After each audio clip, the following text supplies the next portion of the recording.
Oke. Dari Jakarta, oh banyak yang dari Jakarta ya kebanyakan ya teman-teman ya. Sip, oke. Karena untuk pengisi materi atau speakernya itu ada dengan Kak Balkis Putri, Cailah. Kak Balkis nih merupakan Public and Government Relation Manager yang sebetulnya udah hadir di sini ya Kak Balkis. Cuma munculnya nanti ya. Kak Balkis munculnya sambil nunggu teman-teman yang lain nih. Oke, oke. Hai teman-teman yang udah hadir sini, mungkin sebelum mulai aku akan jelasin kayak rules-nya dulu. Boleh Kak digeser? Pasar yang dekat rumahnya sana, yang dekat rumah Pak Aji namanya pasar apa? Ya, iya, dibuka itu Kak Bia. Mungkin nih karena habis makan siang nih teman-teman semua Iya. masih semangat, tapi siang hari ini Iya. rawan-rawan habis makan siang, semoga tetap konsentrasi ya dan mendengarkan materi di bawah Kabakis nanti. Oh ya, BTW teman-teman yang udah hadir, biar ke data dan kelihatan, boleh ya silakan merubah format nama teman-teman di Zoom menjadi domisili underscore nama teman-teman. Nah, contohnya misalnya Kak Agnes nih, Kak Agnes kan dari Depok, boleh ganti jadi Depok underscore Kak Agnes, misalnya kayak gitu.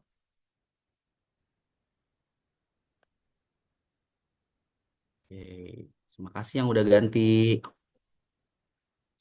Nah, jika udah rename namanya, jangan lupa nanti saya minta tolong di mute device-nya ya supaya kelasnya apa namanya webinarnya ini bisa berjalan kondusif. Jangan sampai lagi sayang-sayangnya lagi maksudnya lagi fokus-fokusnya Kak Balkis menjelaskan ada suara yang bocor. Kan gak enak ya kalau kayak gitu.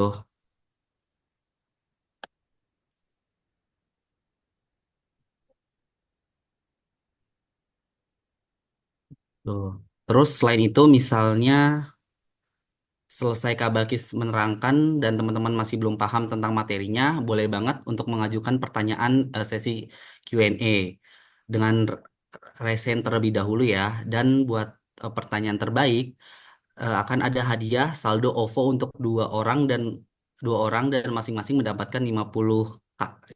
Jadi harus semangat ya dengerin webinar kita siang hari ini biar fokus gitu karena akan ada hadiah di akhir sesi ini.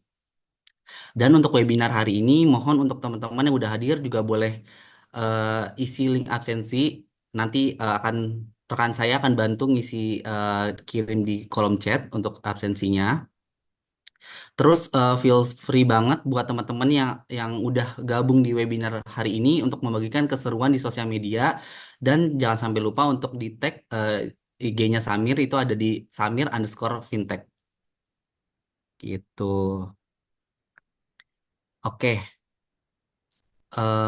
Karena udah cukup banyak nih teman-teman yang hadir, udah 32. Wah, thank you banget udah hadir siang hari ini. Mungkin kita bisa mulai materinya ya. Jadi saya mungkin mau mulai panggil speaker kita dulu kali ya. Halo Kak Balkis. Halo, Oke, Kak kedengeran Balkis nggak udah suara ada di aku? sini ya. Iya, kedengaran Kak suara Kakak. Nah, Kak Balkis, apa kabarnya nih Kak? Baik, teman-teman gimana nih kabarnya? Pas udah semangat ya habis makan siang. Betul, baik juga nih. Teman-teman di sini juga pada semangat juga nih. Kak Balkis nih mau memperkenalkan diri dulu atau masuk sekaligus ke pemaparan materi sambil perkenalan dulu nih Kak. Boleh kenalan dulu deh biar pada kenal nih ya, karena katanya Oke, kalau nggak kenal nggak sayang. betul. Oke, halo semuanya. Saya Balkis Putri sebagai Public and Government Relations dari Samir. Hari ini kita sebenarnya mau ngobrol santai aja ya seputar fintech, seputar P2P. Bahasannya juga nggak berat-berat supaya kayak ngobrol sama teman aja gitu Kak Manis ya. Kak Udah cukup Balkis. lama nih ada di fintech, udah sekitar 7 tahun. Jadi kalau mau nanya-nanya lebih dalam seputar fintech, di luar webinar ini juga boleh banget, silakan aja. Oke, kalau gitu teman-teman udah siap nih dengar materi dari Kak Balkis? Oke, silakan Kak Balkis, mungkin bisa langsung nyampein materinya siang hari ini. Oke, sebelum kita bahas lebih lanjut ya. Jadi tema ngobrol kita siang ini adalah bye-bye pendanaan ribet, saatnya yang satset. Nah, itu maksudnya apa sih? Jadi kita berangkat dari latar belakang bahwa teknologi yang semakin berkembang pesat itu termasuk dalam hal akses pendanaan. Masalahnya di mana? Masalahnya adalah banyak masyarakat yang masih mengalami kesulitan dalam mendapatkan akses pendanaan. Gue Terus bilang, prosesnya lambat, di danau, gue bilang, persyaratannya eh, juga eh, banyak. Terus katanya. abis itu juga kurangnya inklusivitas menjadi Waduh. hambatan utama gitu ya. Nah, kemudian Tengah kita, solusinya apa sih? Nah, sekarang kita punya solusi nih untuk ini jebak. Tadi dulu. Ya masih ada yang belum di mute ya. Boleh di mute dulu teman-teman. Silakan Kak Bakis. oke. Nah, tadi udah kita berangkat dari latar belakang dan masalah. Ada nggak sih sebenarnya solusinya? Ada. Sekarang kita punya solusi pendanaan yang cepat, mudah, dan terjangkau gitu ya. Jadi kebutuhan utama nih sekarang untuk mendukung produktivitas masyarakat. Boleh next, Kak Manes? Oke. Terus berangkat dari masalah tadi, ada beberapa isu nih dari masalah yang tadi. Yang pertama ada di ribetnya pengajuan pinjaman eh, zaman dulu. Nih, dulunya ketinggalan. Jadi siapa sih yang pernah frustasi gara-gara ngajuin pinjaman, tapi diminta berkas ini itu sampai setebal novel. Nah, ini masalah klasik sebenarnya teman-teman. Di saat semua udah serba digital, kenapa pengajuan pinjaman masih banyak, masih kayak perjalanan ratusan kilometer. Terus yang kedua ada um, oh, kemudian juga ada yang lama nih, lama sampai bikin was-was gitu ya. Pernah nggak sih ngajuin pinjaman, terus ngajuin pinjaman terus udah kelar nih semua proses, tapi dana baru cair setelah masalah selesai. Jadi kayak nggak guna gitu ya. Padahal kebutuhannya tuh lagi mendesak, tapi karena ribet lama ngurusin dokumen yang bertele-tele, masalahnya udah kelar, baru cair tuh dana. Kemudian juga ada lagi isunya, siapa sih sebenarnya yang dapat pinjaman? Ada nggak? Ada yang mikir gini nggak? Masa cuma orang yang punya penghasilan sekian-sekian atau punya penghasilan tetap atau yang punya aset aja yang bisa dapat pinjaman? Kayak nggak adil gitu ya. Nah, kemudian juga ada butuh dana darurat dari mana? Bayang nggak? Lagi butuh uang buat situasi darurat, tapi harus nunggu berhari-hari. Terus solusinya apa? Yang ngutang ke teman atau ke keluarga. Mau sampai kapan sih kayak gini? Karena biasa kalau ngutang sama teman atau keluarga tuh jadinya memutus tali persaudaraan gitu ya. Karena biasanya ditagih lebih galak nih kalau sama teman atau sama keluarga. Nah, terus habis itu banyak rahasia. Rahasia apa sih maksudnya gini? Suka heran gak sih kenapa proses pengajuan pinjaman tuh kayak misteri ya? Kita nggak tahu kapan disetujui, berapa bunga yang sebenarnya, terus syarat apa sih yang bikin aplikasi kita tuh ditolak? Kayak kayak lagi main tebak-tebakan gitu ya. Nah, kemudian ada juga yang satu lagi nih isunya ada isu yang ribet. Dunia ini udah digital teman-teman, tapi kenapa pengajuan pinjaman masih kayak tahun 90-an gitu ya? Harus ke kantor, harus ngantri, ngurusin berkas fisik, gimana nggak bikin males? Gitu. Nah, next. Nah, terus lanjut nih. Ada juga yang prosesnya panjang. Biasanya membutuhkan banyak dokumen, persetujuan yang berlapis-lapis, waktu tunggunya banyak, terus juga ada birokrasi yang berbelit, kayak sering makan waktu sampai berminggu-minggu, bahkan berbulan-bulan, terus juga inklusivitasnya yang minim, kayak banyak segmen masyarakat yang nggak terjangkau oleh lembaga keuangan tradisional, seperti itu. Nah, boleh next. Terus gimana sih sebenarnya peran P2P lending menghadapi isu tersebut? Jadi tadi kita udah ngeluh-ngeluh nih, susah, syaratnya banyak, bukunya lama. Terus P2P hadir sebenarnya buat apa sih? Oke, boleh next. Nah, yang pertama adalah solusi untuk birokrasi yang panjang dan ribet gitu ya. Kalau zaman dulu ngajuin pinjaman kayak maraton, sekarang udah waktunya upgrade ke sprint digital. Solusinya gimana? Semuanya berbasis aplikasi, jadi nggak perlu tumpukan dokumen. Cukup isi data, unggah data diri, dan boom, semuanya bisa dicek secara otomatis. Gitu ya. Maksudnya gimana sih? Jadi kita ada yang namanya digitalisasi pengajuan. Jadi semua prosesnya dilakukan melalui aplikasi, nggak ada lagi tuh ngantri panjang atau bawa berkas tebal kamus, terus juga verifikasinya otomatis. Jadi sistemnya bisa memastikan data langsung diverifikasi, nggak perlu nunggu persetujuan manual yang super lama itu. Terus juga ada solusi untuk proses yang lama tadi, pendanaannya cepat, saset, cair dalam hitungan jam. Kenapa sih harus nunggu berminggu-minggu kalau bisa cair dalam hitungan jam? Nah, pendanaan yang satset ini hadir untuk menyelamatkan hari kamu, terutama saat dana diperlukan secepat mungkin. Nah, dengan algoritma yang canggih, pinjaman bisa cair nih dalam hitungan jam setelah pengajuan disetujui. Cocok banget kan buat kebutuhan darurat atau mendesak. Terus juga layanan yang 24/7. Jadi kita sistemnya online, bisa diakses kapan aja. Jadi kamu nggak perlu nunggu jam operasional kantor yang dari jam 8 sampai jam 5 itu. Kemudian juga P2P ini hadir sebagai solusi untuk keterbatasan inklusivitas. Jadi pendanaannya untuk semua, inklusif, dan fleksibel.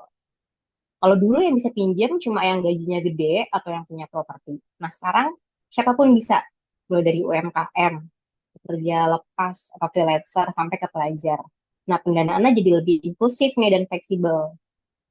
Nah kemudian P2P juga hadir untuk uh, pelaku usaha kecil yang butuh modal cepat tanpa persyaratan yang berat. Kemudian juga skemanya fleksibel. Ini pinjamannya bisa disesuaikan dengan profil pengaju. Jadi nggak perlu nih punya aset yang besar, asal ada penghasilan yang bisa diversifikasi. Nah, kemudian next. Nah, kemudian juga P2P ini hadir sebagai solusi untuk dana darurat. Jadi pinjamannya bisa 24 jam. Butuh uangnya mendesak, nggak usah panik. Dengan akses pendanaan darurat 24 jam, teman-teman bisa dapat dana kapan aja, bahkan di tengah malam. Kemudian juga dananya langsung cair ke rekening teman masing-masing. Kemudian juga tanpa jaminan, nggak perlu jaminan besar, cukup memenuhi syarat dasar seperti verifikasi identitas. Kemudian juga nomor 5 nih ada solusi untuk transparansi yang minim. Jadi di P2P lending ini semua informasinya terbuka dan jelas gitu ya. Akhirnya kita berhenti nih tebak-tebakan. Setiap langkah pengajuannya jelas, bunga pinjaman transparan, status pengajuan juga bisa kamu cek kapanpun, jadi nggak ada lagi nih yang namanya surprise di akhir gitu. Kemudian yang ada juga untuk transparansi tadi, semua informasi terkait bunga, tenor, biaya tambahan itu dijelaskan secara detail sebelum pengajuan. Jadi teman-teman gak usah nebak bunganya berapa ya, dendanya berapa ya, semuanya transparan di awal. Kemudian juga teman-teman bisa memantau proses pengajuannya secara real time. Jadi nggak ada lagi nih misteri-misteri kapan pinjaman disetujui. Nah, kemudian yang nomor 6, B2B Lending juga hadir sebagai solusi untuk sistem lama, ya sistem yang manual itu. Jadi nggak usah lagi deh datang-datang ke kantor atau ke cabang, semuanya bisa dilakukan dari smartphone kamu. Mau dari pengajuan, verifikasi, sampai ke pencairan dana. Sambil rebahan juga bisa, gitu ya. Nah, karena kita pengajuannya online, jadi nggak perlu ada proses manual atau kunjungan fisik. Semuanya dilakukan melalui aplikasi. Kemudian juga kita memanfaatkan algoritma AI yang membantu mempercepat proses evaluasi dan persetujuan. Kemudian juga memastikan prosesnya lancar dan cepat. Oke, next. Oh, oke. Kita ke tips P2P lending. Nah, P2P lending ini kan ada banyak ya, ada sekitar 97 yang terdaftar dan berizin di OJK. Nah, tips milih supaya kita nggak terjebak ke P2P lending yang ilegal itu gimana sih? Yang pertama, pastinya pilih platform yang sudah berizin dan diawasi oleh OJK. Gimana nih cara ngeceknya? Langsung aja ke www.ojk.go.id, bisa dicek daftarnya, atau kalau mau cepat bisa langsung hubungi call center OJK di 157. Terus juga untuk memastikan dia tidak main-main dengan data pribadi kita, pastikan aplikasinya hanya dapat mengakses kamera, mikrofon, dan camilan. Dan location atau biasa kita sebut sebagai camilan. Kemudian juga bunga dan dendanya ini sesuai dengan aturan OJK. Seperti itu. Gak cuma Samir aja, sebenarnya PT Lain itu ada banyak. Teman-teman bisa sesuaiin mau menggunakan platform yang mana. Gitu. Next. Oke, saya kembalikan ke Kak Manesa. Oke, Terima terima kasih. kasih Kak Sama-sama Kak Bakis. Nggak berasa banget. Materinya tuh padat, tapi berbobot berisi cepet gitu ya.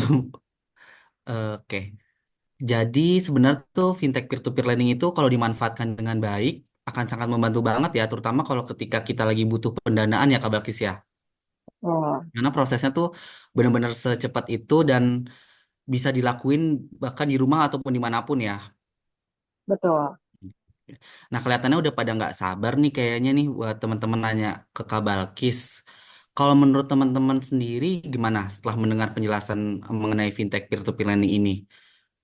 Nah, langsung aja mungkin yang punya pertanyaan atau mungkin diskusi sama Kak Balkis mungkin bisa raise hand dulu yang punya pertanyaan. Oh, nih dari Kak Dimas katanya, thank you Kak Balkis, clear dan concise. Gitu. Oh, nih dari Thank Kak you. Gerda. Oke, oke Kak Gerda mungkin bisa di-unmute Kak. Kak Gerda ingin itu. Kalau Halo Kak Gerda, Halo. yang siang. aku Nah, mau tanya ya, aja sih kan mungkin yang kita dengar ya sekarang kalau mungkin kita kan nggak tahu kondisi keuangannya mm-mm. masing-masing nasabah ya. Ya, Mungkin waktu pertama apa bayar oke oke kesininya terus jadi terlambat. Kalau dari Samir sendiri untuk penanganan yang udah bad debt itu seperti apa? Apakah kalau yang udah-udah kan banyak berita yang datanya disebar, diteror dengan tidak sopan gitu. Apakah nanti setelah 90 hari akan ada pihak ketiga, menggunakan pihak ketiga untuk ke lapangan atau gimana kayak gitu? Kamu cek direct aja. jadi pertanyaannya sangat kritis banget. Ini Kak Balkis mau langsung jawab atau gimana Kak? Dikumpulin aja dulu kali ya, Kak Manes. Oh ya, tidak boleh. Oke, terima kasih Kak Gerda. Boleh di mute lagi Kak. Oke. Ada lagi yang ingin bertanya? Bisa langsung raise hand atau di kolom chat juga boleh buat teman-teman yang mau nanya sama Kak Balkis.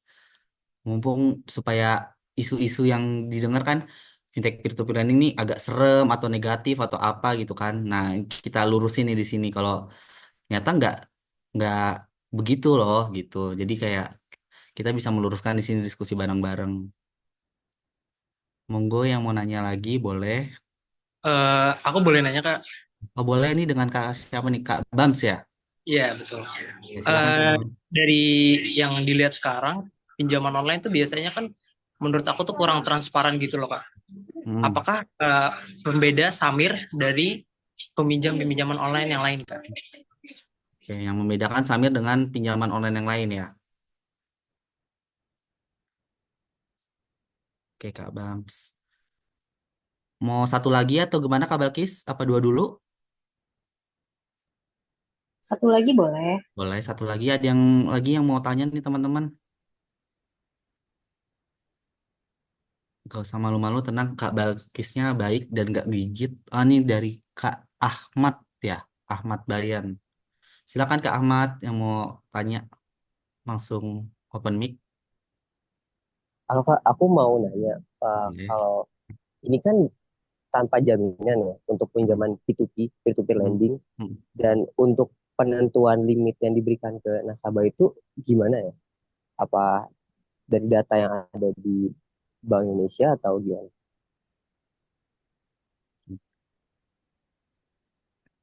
Oke, terima kasih Kak Ahmad. Oke, mau langsung dijawab Kak Balkis tadi pertanyaan dari Kak Geralda dulu ya. Boleh. Tadi pertanyaannya tentang ini ya, penanganan bad debt di Samir ya. Setelah 90 hari ya tadi. Oke. Eh, nggak bisa dipungkiri gitu ya, teman-teman, kalau kadang kita juga em, ada saatnya tidak bisa membayar sesuai tenor dan jangka waktu, gitu ya. Tapi harus dilihat nih sebenarnya sebelum teman-teman pinjam ke Samir atau ke platform lain, sudah dipastikan bahwa teman-teman memang memenuhi persyaratan dan yakin bahwa mampu untuk membayar gitu. Jadi kita melihat ke repayment capacity kita masing-masing gitu ya. Nah, terus kemudian penanganannya gimana sih? Nah, di Samir biasanya kita melakukan beberapa langkah nih. Yang pertama ada pendekatan kolektif. Awalnya, tim Samir akan menghubungi peminjam atau borrower secara langsung untuk mencari solusi pembayaran nih, bisa melalui negosiasi atau perpanjangan tenor dan lain sebagainya. Kemudian juga kita memang bekerja sama dengan pihak ketiga, tapi itu pun hanya untuk membantu proses penagihan gitu ya. Kemudian setelah itu jika sudah ada negosiasi dan lain sebagainya, biasanya kita lebih ke pendekatan ke borrowernya gitu ya. Jadi kalau untuk field collector tadi sebenarnya ya apakah ditagih ke rumah atau enggak, saat ini sih kita tidak ada field collector dan untuk penagihannya tentunya kita sesuaikan dengan SOP perusahaan, SOP internal dan juga mengikuti aturan dari OJK. Karena kan kita berizin dan diawasi oleh OJK nih. Jadi OJK sendiri sebenarnya mengatur gimana sih penagihan yang baik dan benar. Nah itu kita follow dari regulasi gitu ya. Jadi nggak usah takut pinjam di Samir akan di teror segala macam enggak karena kita mematuhi peraturan dari Otoritas Jasa Keuangan gitu. Untuk pertanyaan pertama ya, Kak Manus. Oke, gimana nih? Terlalu bentar dulu ya, Kak. Dari Kak Gerdanya sendiri gimana? Cukup clear kah dari penjelasan Kak Balkis? Mungkin bisa kasih tanggapan di kolom chat kali ya. Oke, aku langsung jawab aja. Berarti ini ya lebih ada musyawarah mufakat gitu, masih bisa dibicarakan baik-baik. Kadang kan ada yang Betul. fintech ya, udah pokoknya sesuai dengan eh, apa peraturannya, lo udah tanda tangan perjanjian ya ikutin gitu. Berarti kan kalau dari bahasanya Kak Balkis tadi masih bisa apa dibicarakan kondisi nasabah seperti apa, mungkin nanti ada janji bayar atau bagaimana, masih ada etikat baik gitu. Betul, betul banget, Kak. Oke, Gak usah takut pinjam di Samir. Kita follow oke, OJK kok. Karena udah sesuai oke. regulasi ya, Kak. Ya, thank Betul. you. Sama-sama. Kalau bandel dikit, Samira nanti kesentil loh. Ya. Canda sih. Jadi aman, Kak Gerda. Lanjut dari Kak Bams nih. Apa yang membedakan Samir nih, Kak Balkis dengan pinjaman yang lain? Katanya pinjaman online tuh biasanya kurang transparan gitu. Gimana, Kak Balkis? Yang membedakan Samir dengan platform P2P lain ya, sebenarnya karena model bisnisnya sama, pinjaman P2P lending, yang membedakan mungkin kalau tadi bahasnya transparansi itu ada semua di website. Kalau mau main-main coba ke samir.co.id, di situ ada semua, kita ngejelasin tentang bunga, tentang tenor, tentang limit, bla bla bla, itu ada semuanya lengkap, tinggal buka websitenya, itu yang pertama. Jadi transparansinya nggak perlu diragukan lagi, kita buka semuanya, ada juga di aplikasi, coba di-download aplikasinya, bisa cek-cek di situ semuanya. Terus juga yang ngebedain lagi adalah di Samir nih kita aktif banget memberikan edukasi, kayak sekarang nih kayak gini. Terus juga admin-admin CS, admin di sosial media juga em, sangat-sangat responsif gitu ya. Kalau teman-teman bingung nanya apa, tanya aja langsung. Sangat-sangat fast response gitu. Itu sih paling yang ngebedain dari Samir. Mm-mm. Betul. Jadi buat teman-teman mungkin kalau sebelum mau ngajuin memang harus cek and recheck dulu ya ke perusahaannya, bisa lihat di websitenya ataupun di sosial medianya kali ya, Kak. Betul. Mungkin kalau teman-teman mau mampir bisa ke www.samir.co.id. Di situ jelas banget apa sih Samir, terus layanannya apa aja, terus ketentuannya kayak gimana aja. Atau mau lihat edukasi yang dikasih Samir, bisa mampir ke IG-nya Samir di @samirfintech. Itu. Jadi kita nggak cuma ngasih layanan produk atau pendanaannya aja ya, tapi kita Mm, turut berpartisipasi dalam meluaskan literasi dan inklusi teman-teman terkait dengan finansial. betul. Karena itu yang ditugasin dari OJK juga ya, Kak. Betul. Jadi kita memang patuh sama peraturan gitu. Nah, Kak Bam sendiri gimana nih? Cukup terjawab kah penjelasan dari Kak Balkis? Eh, lumayan sih Kak, cukup terjawab. Mungkin nanti juga aku bakal mampir ke websitenya buat ngecek juga yang Kak Balkis arahin. Oke, boleh banget Kak. Di follow juga boleh. Boleh. Jangan lupa follow juga nih sosial media kita. Boleh. Lanjut ke pertanyaan terakhir ke Kak Ahmad Bayan nih. Nah, itu tentang limit pinjaman tadi ya Kak. Kan nggak ada jaminan. Itu gimana tuh Kak? Cara nentuin. Nah, oke. Jadi kalau di Samir itu kita ada yang namanya penilaian kredit. Jadi sebagai platform gitu ya, kita punya parameter sendiri nih buat menilai kelayakan peminjam berdasarkan riwayat kredit, penghasilan, skor kredit, dan faktor lain gitu ya, kayak stabilitas pekerjaan atau repayment capacity gitu. Jadi karena Samir nih sebagai platform, kita memfasilitasi pengecekan histori kredit gitu. Jadi sebelum teman-teman dapat pendanaan, kita punya parameter tersendiri gitu ya. Jadi nanti setelah teman-teman isi data diri, isi segala macam itu bisa kelihatan nih layaknya gimana sih dapat pinjamannya. Tuh. Berarti Aman ada. kok kayak bahasan kita yang tadi nih, misalnya kita pakai kecanggihan teknologi gitu ya. Karena kan kita pendanaannya sat-set digitalisasi gitu. Seperti itu. Ya, berarti memang ada penilaian kelayakannya tersendiri by system kali ya Kak, kalau kayak gitu atau gimana Kak?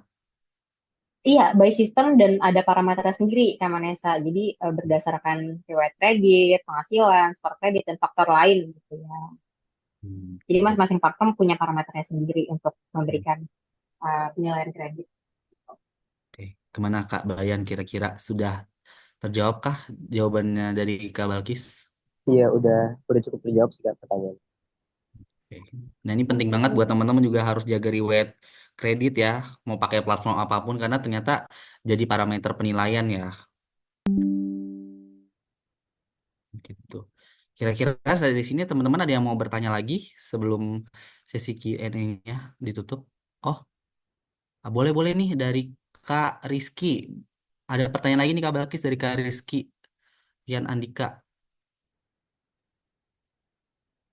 Apakah di Samir sama dengan fintech lainnya, sama jika nasabah masuk daftar hitam maka pengajuannya auto ditolak. Lalu apakah jika nasabah telat bayar akan dihubungi ke seluruh kontak si nasabah? Nah itu gimana Kak Balkis?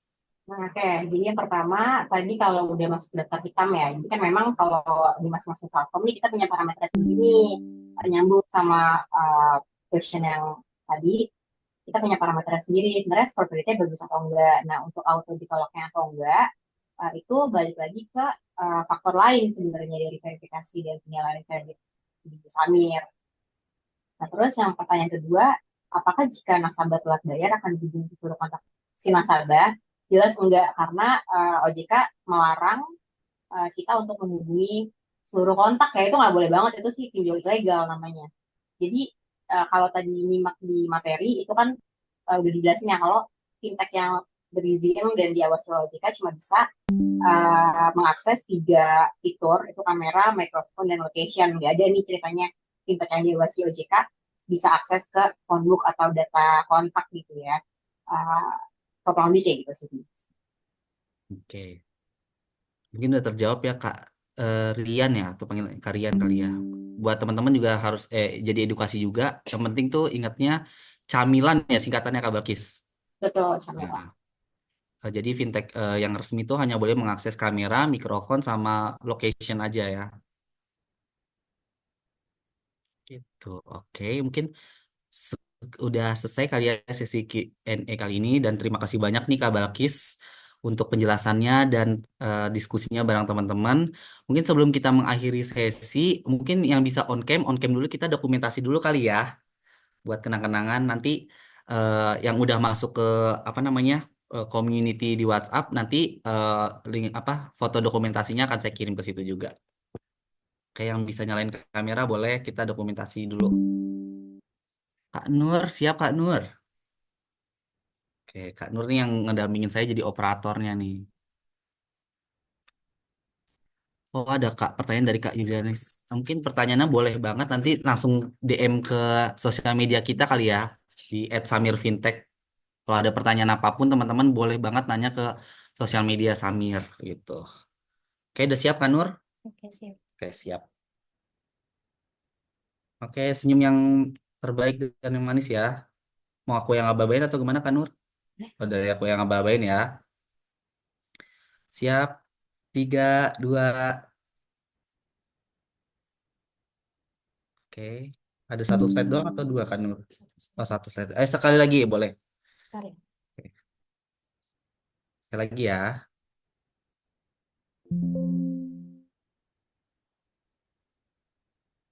Siap kan Nur? Oke, siap ya. Tiga, dua, satu. Oke. Sip. Nanti fotonya akan saya share ke grup yang di WhatsApp ya.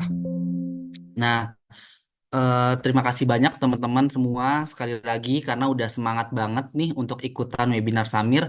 Bye-bye pendanaan ribet saatnya yang satset bersama dengan Kak Balkis dan saya dan tim dari Samir tentunya.